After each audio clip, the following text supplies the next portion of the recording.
मला वाटतं ते वास्तव आहे, आजूबाजूला घडतं ते वास्तव आहे, का मी इंटरप्रिट करते ते वास्तव आहे? खूप कन्फ्युजिंग आहे या वास्तव रियालिटी बद्दल. तेच मी आज आपल्याला या व्हिडिओत सांगणार आहे. नमस्कार, मी डॉक्टर अपर्णा अष्टपुत्री सिसोदे. मागच्या व्हिडिओत आपण बघितलं की कार्ल रॉजर्स हे कसं सेल्फ बद्दल बोलतात, काय बोलतात सेल्फ बद्दल आणि त्याचा वास्तवाशी कसा संबंध लावतात. आज आपण बघू की नेमकं कार्ल रॉजर्स जे आहेत ते असं म्हणतात की माझं वास्तव हे माझं आहे, ते आणि बाहेरचं एन्व्हायरमेंट मधलं वास्तव हे सारखंच असेल असं नाहीये. ते असं म्हणतात की ज्या घटना घडतात त्याचं मी अर्थबोध कसा करते, त्याचं मूल्यांकन कसं करते, हे अनेक गोष्टींवरती अवलंबून आहे. जे जन्मलेलं बाळ आहे ना किंवा लहान मुलं जी आहेत ते जे बाहेर घडतं तेच त्यांच्यासाठी वास्तव असतं. म्हणजे बघा, आपण समोर वस्तू ठेवली आणि अशी मागे म्हणली की अरे हरवली, तर त्यांना असं वाटतं की हो हरवली, कारण समोर असलेलं वास्तव आणि त्यांना समजणारं वास्तव हे त्यांना एकच आहे असं वाटतं. पण जसं जसं आपण मोठे होतो तसं तसे अनेक गोष्टी आपल्याला समजायला लागतात, अनेक घटकांचा प्रभाव आपल्यावरती होतो आणि ज्या घटना घडतायत त्याचं विश्लेषण, त्याचा अर्थबोध आपण प्रत्येक जण आपल्याकडे असणारी जी काही शिदोरी आहे विचारांची, अनुभवांची, त्याच्या आधारे त्याचं आपण विश्लेषण हे करत असतो. रॉजर्स असं म्हणतात, हे विश्लेषण करत असताना आपण 3 पातळ्यांवरती हे करत असतो. पहिली पातळी ते असं म्हणतात की इग्नोरन्स किंवा डिनायल आहे. आपण त्याला नाकारतो. म्हणजे एखादी घटना बाहेर घडत आहे, पण मी असं म्हणते की नाही, हे असं शक्यच नाहीये, असं होऊच शकत नाही, कारण माझं वास्तव हे वेगळं आहे. म्हणजे मी रिझल्ट बघायला जाते आणि मला असं कळतं की माझा पहिला नंबर आलाय, तर पहिलं रिॲक्शन असं नाही, कसं शक्य आहे?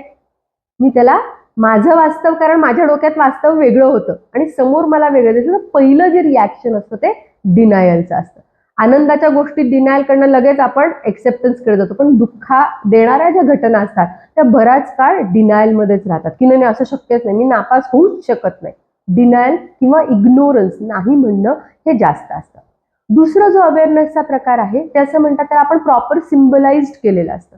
म्हणजे ठीक आहे, मला मार्क चांगले पडू शकतात आणि मला मार्क चांगले पडलेले, थोडे जास्त आहेत पण चांगले आहेत, तर मी हे कोऑर्डिनेट केलेलं आहे. माझ्या आतमध्ये जे काय मी थॉट प्रोसेस केलेली आहे आणि मला जे समोर दिसतंय त्याचं सुसंगतता आहे.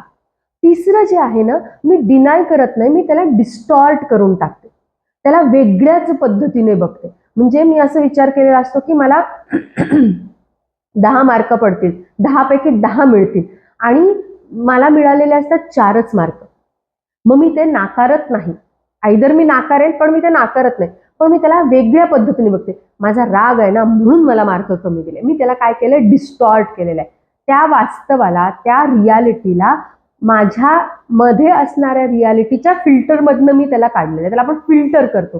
म्हणजे निळा चष्मा घातला तर मला निळं दिसणार आहे, कारण आतमध्ये माझ्या डोक्यात फिक्स आहे की माझ्या बाबतीत कायमच हे लोक अन्याय करत आलेले आहेत, मग मला कमी मार्क मिळालेले आहेत, त्याचा अर्थ माझ्यावरती अन्याय झालेला आहे. सो आपण वास्तव हे डिस्टॉर्ट करतो. रॉजर्स असं म्हणतात की डिनाय करणं आणि डिस्टॉर्ट करणं हे जेव्हा आपण करतो वास्तवाचं, त्यावेळेला आपलं मानसिक स्वास्थ्य हे बिघडायला लागतं. आपण त्याला जे बाहेर आहे त्याचा जर स्वीकार केला, त्यामुळे स्वीकार करणं, स्वतःचा स्वीकार करणं हे अत्यंत महत्वाचं आहे. हे केव्हा होईल, जेव्हा आपलं वास्तव हे, आपण जे बाहेर वास्तव आहे आणि आत वास्तव आहे याच्यात सुसंगतता येईल. तेच आपण सेल्फच्या बाबतीत पण बघितलं होतं, कारण सेल्फ देखील वास्तवावरती अवलंबून आहे. तर हे पॅरलल जाणाऱ्या गोष्टी आहेत. आता हे करायचं कसं? रॉजर्स असं म्हणतात की बघा, आपण सुरुवातीला लहान असताना आपण वर्तन नॅचरली करत जातो, जे आपल्याला वाटतंय, जसं वाटतंय तसं करत जातो. पण हळूहळू आपण शिकतो की कोणत्या वर्तनाला परिणाम हे चांगले होत आहेत, कोणत्या वर्तनाचे परिणाम हे चांगले होत नाहीयेत. कुठे कुठे आपल्याला स्वीकारलं जातंय, कोणतं वर्तन स्वीकारलं जातंय. जे वर्तन स्वीकारलं जातंय ना ते वर्तन आपण करण्याचा प्रयत्न करतो. म्हणजेच आपल्या नॅचरल वर्तनापासून आपण थोडेसे बाजूला होऊन किंवा ते वर्तन न करता जे वर्तन स्वीकारलं जातं ना तेवढंच वर्तन आपण करायला लागतो. आता इथे पालकांची, शिक्षकांची भूमिका खूप मोठी आहे. ते असं म्हणतात की प्रत्येकाला असं वाटतं की माझं वर्तन हे स्वीकारलं गेलं पाहिजे, आणि स्वीकारत असताना जर ते अनकंडिशनल स्वीकारलं गेलं तर व्यक्तिमत्व हे अधिक पॉझिटिव्ह होणार आहे. कसं? म्हणजे समजा आई वडील म्हणतात की वा वा, खूपच छान अभ्यास करतोय तू, खूप किती चांगल्या पद्धतीने अभ्यास करतोय.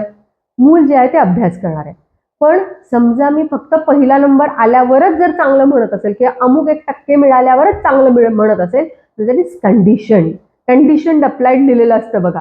तर आपलं जे वर्तन आहे, आपलं जे प्रेम आहे, आपलं जे स्वीकारणं आहे ते जर विथ कंडिशन येत असेल, जर तू असं केलं तर मला आवडेल, तर हे जर तर मध्ये जर आलं तर मानसिक अस्वस्थता निर्माण होणार आहे. कारण माझ्यासाठी ते वास्तव नाहीये, मग मी ती ओढून ताणून करतेय, ते नॅचरल प्रोसेसमध्ये नाहीये ते. पण माझ्या जर माहिती असेल की मला स्वीकारलं जात आहे, अनकंडिशनल मला जर कोणी स्वीकारत आहे, तर माझं व्यक्तिमत्व हे अधिक चांगल्या पद्धतीने फुलणार आहे. त्यामुळे सगळ्यात पहिले आपण स्वतःला अनकंडिशनल स्वीकारूया. कसं स्वीकारायचं अनकंडिशनल?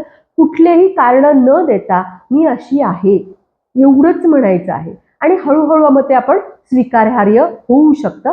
आणि दुसऱ्यांशी पण वागताना शक्य तेवढं कोणतेही कंडिशन्स न ठेवता त्यांचं जे वर्तन आवडलं असेल तर स्वीकारा, चांगलं वाटलं असेल तर लगेच पॉझिटिव्ह त्यांना फीडबॅक द्या. हे जे आपण केलं तर जे आपल्याला कायम अस्वस्थ वाटतंय, मी आनंदी आहे का दुःखी आहे, ह्या प्रश्नांची जी उत्तरं मिळत नाहीत ती पटपट मिळायला लागेल आणि आपला जो विकास आहे तो फुल्ली फंक्शनिंग पर्सनकडे जाईल असं रॉजर्स म्हणतात. कारण मी स्वतःला स्वीकारलेलं आहे, माझ्यामध्ये असणाऱ्या पोटेन्शियल्स मला माहिती आहेत, I am aware of it, मला त्याची जाणीव आहे आणि मी त्याचा पुरेपूर वापर करणार आहे आणि मी फुल्ली फंक्शनिंग पर्सन होणार आहे असं रॉजर्सचं म्हणणं आहे. आपण हा व्हिडिओ शेवटपर्यंत बघितला त्याबद्दल खूप खूप धन्यवाद. आणि व्हिडिओला लाईक करायला, शेअर करायला आणि चॅनलला सबस्क्राईब करायला बिलकुल विसरू नका. धन्यवाद.